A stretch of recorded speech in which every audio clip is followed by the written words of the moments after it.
Guys, bali maglalagay ako ng cable puller.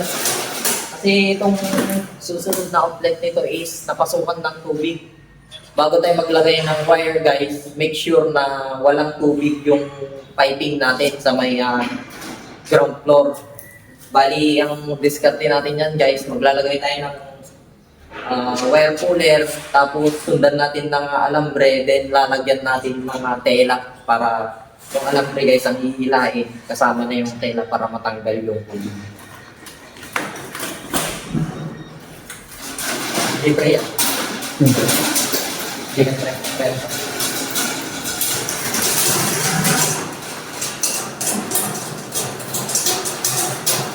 Ito yung magandaan ng one guys na mga wire puller. Flexible siya. Bali itong wire puller ko guys is mayroong 6 meter tapos 15 meter. Ano ba tayo?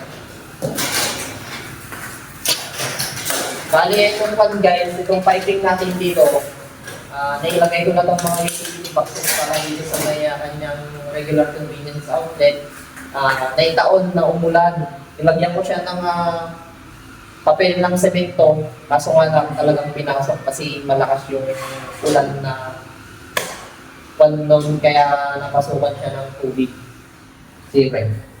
Pero yung iba guys, walang tubig, yung pan lang, yung talagang hindi silyente.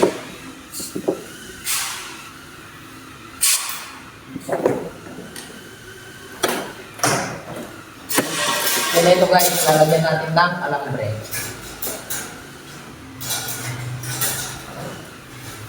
Siyempre.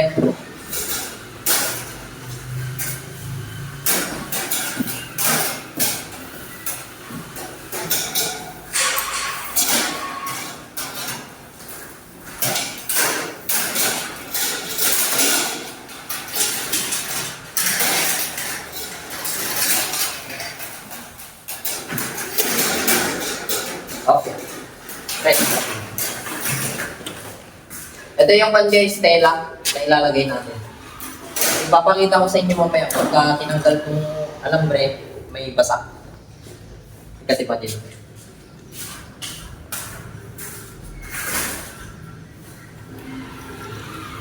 Dapat guys, pag naglagay tayo ng wire dito sa ating nilagay na utility box, pati sa may piping, is dapat wala siyang basa pag nailagay nyo na yung wire.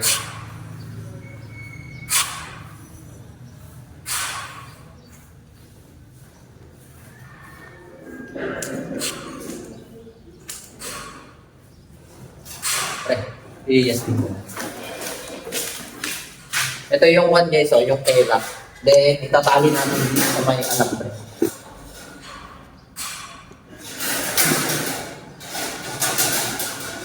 Yung pagtali nyo guys, please, ganito lang siya.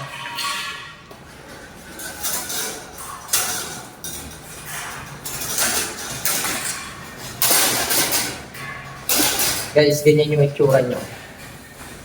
Bali, itinali lang natin siya. Then, hihilayan ng kasamahan natin. Para yung tubig guys, dadaan dito, sisip-sipin nitong tela. Sipin. Tapos, sipin mo kayo.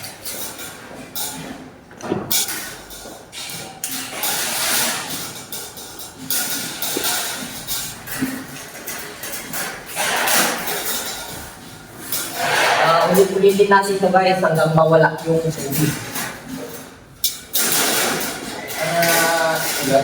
Ulitin.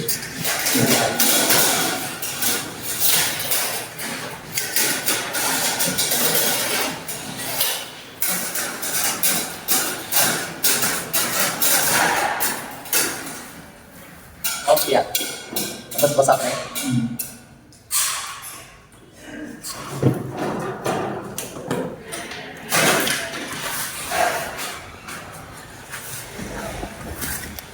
Guys, bali ito yung one. Ayan, una yan. Ito yung one guys, yung tela. Lumabas dito. Hindi naman siya gaanong basa. Pero isa pa, lalagyan pa natin ng one guys ng tela. Para makita natin na clear yun na yung piping natin dito guys na pumasok yung tubig. Dapat yun matanggal. Isa pang tela guys.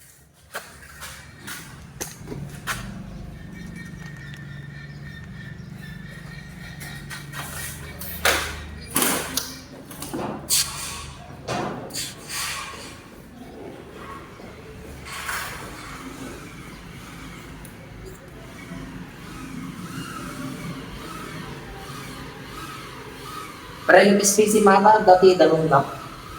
Oo, dito, pre. Ako nag-dictate. Oo, dito. Isa.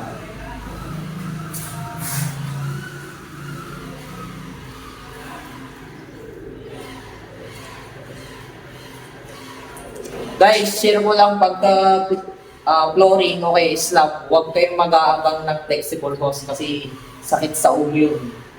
Dapat guys, pagka nag-abang kayo ng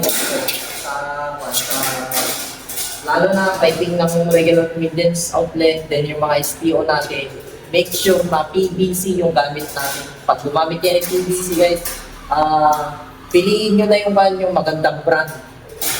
Para hindi sumakit ulo nyo guys kung sakaling mapakapakan nila bago sila mag-flooring.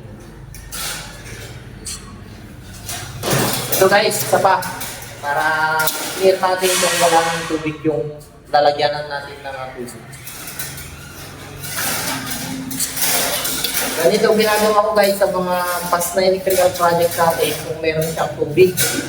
Dapat yan guys. Dapat yan guys, merong safety ng wire. Kahit sa THW o kaya THN, THWN ang gamitin yung klase ng wire. Dahil hindi dapat na meron yung mga electrical piping natin. Pagdalang ng try. Oo. Okay. Okay na guys, maglalagay na tayo ng wire dito.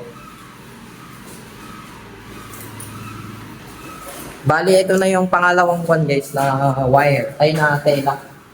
Ito yung tela na pangalawa, wala na siyang basa. Okay na siya, clear na siya. Then sundan natin ng wire sa pwede mo pre.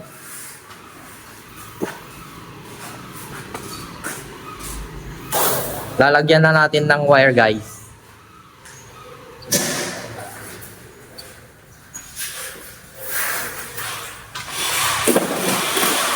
Ito guys, wire cooler. Itong wire cooler guys is flexible hose itong sa may dulo niya. Kaya ito yung kahit na medyo curve yung tubo na nilagay natin is ito. Ito yung susunod na papasok doon na susundan niya guys, ito siya.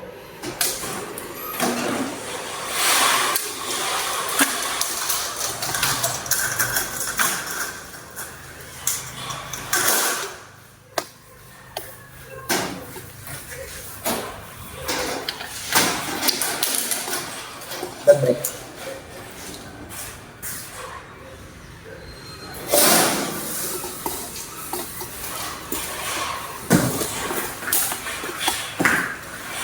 Tapos guys, sa may bandang dulo ng wire cooler natin is meron siyang ganito.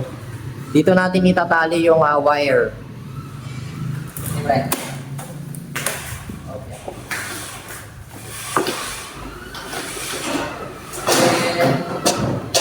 Three wire tayo guys.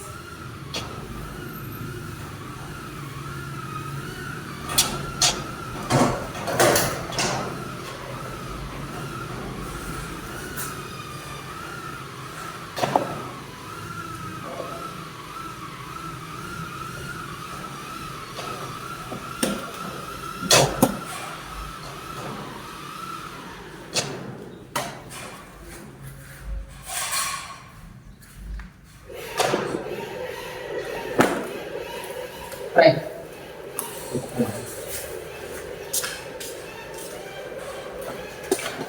Ito yung itsura niya guys pagka naitali natin. Then itong color green natin is ipapailalim na lang natin dito. Then talian natin ng electrical tape.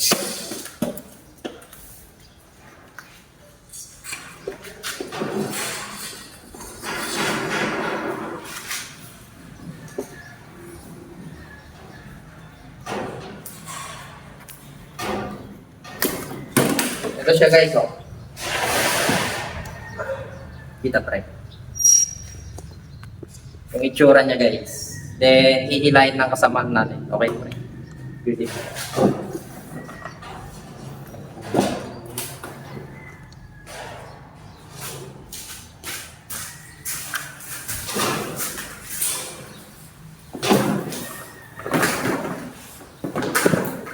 Okay.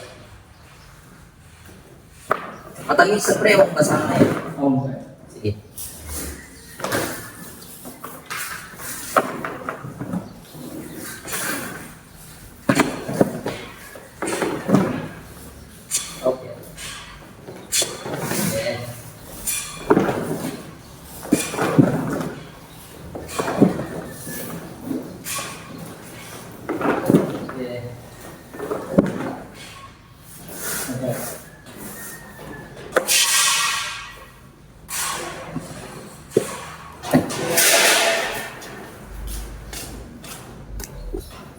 Guys, sa pagpan naman, sa pagputol ng wire dito sa may convenience outlet is 6 inches yung matitirang wire para dito sa may utility box. Ganun din guys sa may junction box, square box natin na gagamitin natin sa taas. Then sa mga switches guys, 6 inches dapat yung allowance ng wire na puputulin natin dito. Then ito guys is pantay sila.